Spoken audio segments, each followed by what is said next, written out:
வணக்கம். ஆர்டி நிகழ்ச்சிக்கு உங்களை வரவேற்கிறேன். இன்னைக்கு ஆர்டி சப்ஜெக்ட் தைலாபுரத்தில் பெரிய டாக்டருக்கும் சின்ன டாக்டருக்கும் நடக்கிற சண்டையின் இன்னொரு பரிமாணம் தான் இன்னைக்கு ஆர்டி. அதாவது சமீபத்தில் அதிமுகவுடைய இரண்டாம் கட்ட தலைவராக இருக்கிற எஸ்பி வேலுமணி அவர்களிடம் டாக்டர் அன்புமணி ராமதாஸ் பேசியிருக்கிறார். அதாவது ஒரு விஷயத்தை தெளிவுபடுத்துகிறேன் என்ற ரீதியில் அவரிடம் அன்புமணி ராமதாஸ் பேசியதாக ஒரு தகவல். என்னன்னு விசாரிச்சு பார்த்தா, இது பாருங்க, 2021 நாங்கள் உங்கள் கூட்டணியில் இருந்தோம். நாடாளுமன்ற தேர்தலில் ஒரு நெருக்கடியில் வெளியே வந்துவிட்டோம். ஆனால் இப்போது சொல்கிறேன், நடக்கப் போகிற சட்டமன்ற தேர்தலில் அதிமுக அணி என்டிஏ அலையன்ஸில் இருக்கிறது. அதனால் நாங்கள் என்டிஏ அலையன்ஸில் இருக்கிறோம். நாங்கள் நிச்சயமாக உங்கள் கூட்டணியில் இடம்பெறப் போகிறோம். அதில் இந்த கட்சி பிளவுபட்டிருக்குன்னு தயவு செய்து நினைக்காதீங்க. கட்சி என்னிடம் 95% அப்படியே இன்டாக்டாக இருக்கிறது. எனது அப்பாவிடம் 5% இருக்கலாம், அதற்கும் குறைவாகத்தான் எங்கள் அப்பாவிடம் இருக்கும் என்று நான் உறுதியளிக்கிறேன்.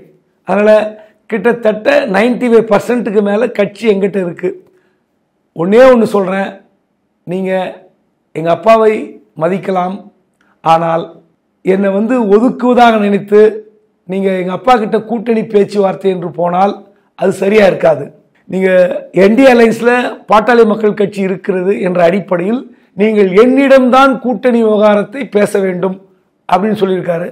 அது வர்த்தக தேர்தலில் வர நேரத்தில் முடிவு பண்ணலான்னு அவர் அதிமுகவுடைய முன்னாள் அமைச்சர் எஸ்பி வேலுமணி சொன்ன போது, இல்லை நான் முதல்ல தெளிவுபடுத்திடுறேன், எங்களுடைய பிரச்சனை தீருமா தீராதன்னு எனக்கு தெரியாது, ஆனால் கட்சி இன்டாக்டாக இருப்பதால் ஒரு கண்டிஷனை முன்கூட்டியே வைக்கிறேன். என்னன்னா, 2021 என்ன டீலோ அதே டீல், 23 சீட்டு அதே சீட்டு, அப்போது பேசப்பட்ட நோட்டு, அது என்னன்னு 2 கட்சிக்கும் தெரியும். அதே சீட்டு அதே நோட்டு, அதில் எந்த மாற்றமும் செய்யாதீர்கள்.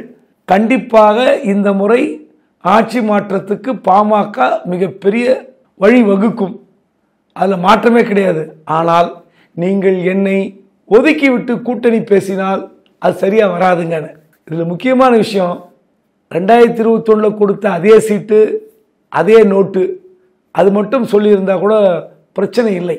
அதாவது நீங்கள் ஒருவேளை பாட்டாளி மக்கள் கட்சி அன்புமணி பிரிவு ராமதாஸ் பிரிவு நினச்சிக்கிட்டு அன்புமணியுடன் கூட்டணி பேச வேண்டாம் என்று நீங்கள் நினைத்தால், எனக்கு இன்னொரு கதவு திறந்திருக்கிறது. அந்த கேட்டுக்கு நான் சென்றால் எனக்கு மிகப்பெரிய வரவேற்பு கிடைக்கும் அப்படின்னு சொல்லியிருக்கார். அது எந்த கேட்டுன்னு சொல்லிட்டார், தாவேகா விஜய் அணியுடன் அன்புமணி இணைந்து விட்டால் வட மாவட்டங்கள், டெல்டா, மேற்கு மண்டலத்தில் ஒரு சில தொகுதிகள் நிச்சயமாக எங்கள் அணி வெற்றி பெறும். அதனால் அந்த முடிவுக்கு என்னை தள்ளிவிடாதீர்கள். தயவு செய்து கூட்டணி விவகாரத்தில் பாமக என்றால் அது அன்புமணி தான், அந்த எண்ணத்தை நீங்கள் மாற்ற வேண்டாம் என்று சொல்லியிருக்கிறார். உண்மையிலே முன்னாள் அமைச்சர் வேலுமணிக்கு ஷாக் தான். என்னது திடீர்னு இப்படி நம்மக்கிட்ட பாலை உருட்டிட்டு போயிருக்காரு, நம்ம கட்சி தலைவர்கிட்ட சொல்லலாம்னு நினச்சி சொல்லியிருக்கார். தேர்தல் நேரத்தில் பார்த்துக்கலாம், இப்போ எதுவும் பேச வேண்டாம்னு சொல்லி எடப்பாடி சொன்னதாக தகவல். ஆனால் அன்புமணி செய்த இந்த டீல் தைலாபுர தலைவருக்கும் எட்டியிருப்பதாக ஒரு செய்தி வருகிறது. உண்மையிலே டாக்டர் ராமதாஸ் இப்பொழுது என்ன முடிவெடுக்க போகிறார்? அதாவது இதுவரை அன்புமணி பற்றி பல்வேறு விஷயங்களை தாக்குதலாக சொல்லிவிட்டார்.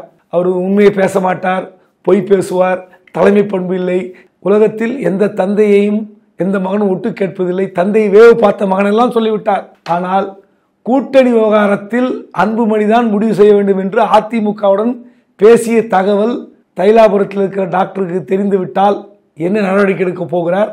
பரபரப்பான காட்சிகள் இன்னும் சில நாட்களில் அரங்கேறப் போகிறது.